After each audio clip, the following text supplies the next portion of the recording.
escrito y con una documentación sobresaliente. Yo les digo, de la documentación histórica y de las pruebas y evidencias de lo que se argumenta, en la literatura histórica peruana pocas veces se han presentado tantos documentos y tan sólidos documentos sobre la materia que se ha investigado. Y eso debe, una vez que lean el libro, llevar a la reflexión de la enorme dedicación y del enorme compromiso de Víctor Andrés con la materia que decidió estudiar y que es motivo de la presentación de este libro. Ese debate que va a surgir a partir de ahora va a cambiar diametralmente la historia del siglo XIX. Y eso es lo que me alegra y lo que me satisface y lo que me honra de estar aquí. Independientemente de que estemos todos de acuerdo o no estemos totalmente de acuerdo con algunos, todas con posterioridad a una presidencia efímera, pero exitosa. Pero no solamente se queda en el detalle de los bienes. Víctor Andrés encuentra el nido, el nudo, el nervio fundamental de dónde nace el origen de ese dinero en 1868. Y es con el lamentable contrato sobre la compra de 2 monitores, por los cuales se habían tasado en $700,000 y se pagó más de 1,5 millones de los tales, que eran monitores fluviales que no servían para un combate en un océano como el Pacífico. Y a partir de eso se va desarrollando el descubrimiento de una red de provisión al ejército y un conjunto más de negocios que hasta 1898, 3 años antes de la muerte del presidente cuestionado, seguía haciendo negocios con la Casa Grace y todo lo demás. Finalmente, el tema grave de la guerra muestra un tema que a mí me llama mucho la atención.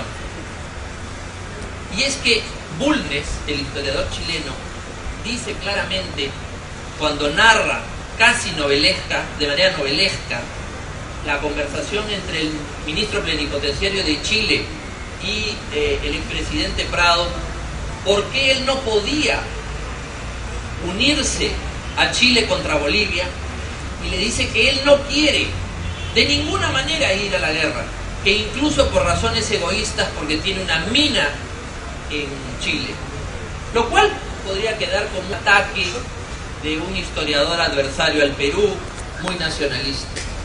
Víctor Andrés, de una manera sorprendente, ha descubierto la documentación milimétrica de la mina de carbón, que siguió siendo una mina que aprovisionó a la marina chilena que bombardeaba a los pueblos del Perú durante la guerra hasta el último de sus días.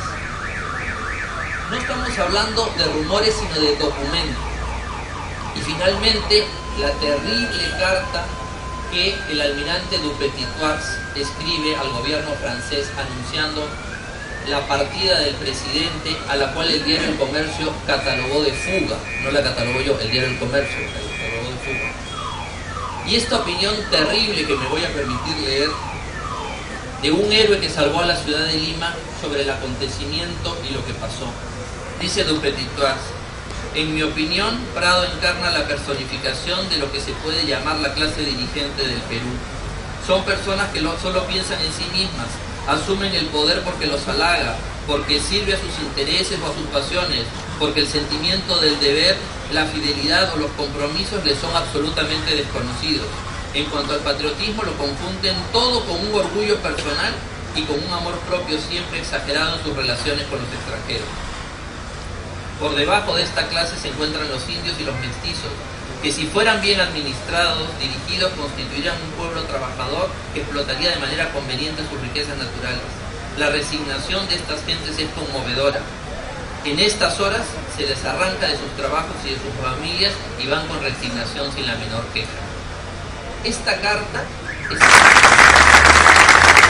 Gracias. Carmen McEvoy ha redactado un hermoso prólogo del texto del libro que presentamos esta. Y yo lo he leído y las veces que lo he leído lo he sentido vibrante y a veces trémulo por la emoción. Carmen está ahora con nosotros. Carmen es historiadora, es miembro de la Academia de Historia del Perú y yo creo que es una de las figuras que con sus textos ha renovado sustantivamente la historiografía política e intelectual peruana. Con nosotros, Carmen. Muchísimas gracias. También igual quiero agradecer ser parte de esta mesa, ¿no? Que desde diferentes perspectivas estamos, digamos, analizando la historia, y algo que yo realmente agradezco de este libro, o que realmente me emociona, es la participación, o sea, de un político que le interese la historia, ¿no? Que es algo que realmente poco ocurre en el Perú. Probablemente antes la historia y la política iban más de la mano. Sustentado en una sólida investigación en archivos chilenos, británicos, estadounidenses y peruanos, el libro de Víctor Andrés García Belaúnde revela episodios desconocidos de la vida de un presidente de la República sumamente cuestionado. El texto brinda además luces, y esto es algo en lo que me gustaría detenerme, sobre el sistema político y económico que allana el camino de Mariano Ignacio Prado al poder. Porque la acelerada movilidad social del general Prado, miembro en su juventud de la Guardia Nacional Huanuqueña, y su encumbramiento a la primera magistratura de la nación, no puede ser entendido sino en el marco de la profunda crisis del primer militarismo peruano. El expediente Prado nos conduce a través de una trayectoria de vida que se inicia en Huanco y culmina en París. Su marco histórico son las guerras civiles peleadas por los caudillos militares de 1854 en adelante. Prado es un nuevo actor social que emerge en el contexto de la militarización masiva que ocurre en el Perú. Un actor inicialmente secundario que, si bien sirve a los propósitos del ejército fundado en Ayacucho, será socializado en sus extramuros, es decir, en la Guardia Nacional. Esta situación de marginalidad dotará al capitán de los cívicos del alto grado de individualismo que exhibió a lo largo de su vida. Porque si bien es cierto que el coronel Balta nos remite a la figura de un militar domesticado por la prosperidad falaz y la utopía del progreso, es Prado, tendiendo las redes económicas a nivel internacional que García Belaúnde ha ubicado, quien confirma la profunda mutación que ocurre en un ejército en franco proceso de descomposición. Prado es el miliciano que se independiza del empresariado que rodea a Balta para convertirse él mismo en un próspero empresario. Prado es el hombre de negocios mucho más atento a la buena marcha de sus inversiones particulares que al destino de la nación que le toca comandar.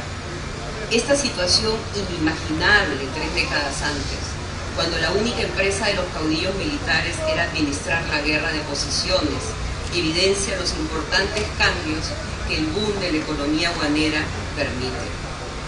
Así, la implicación de lo público y lo privado en la persona del futuro primer magistrado de la nación creará en el largo plazo un conflicto de intereses imposible de evitar.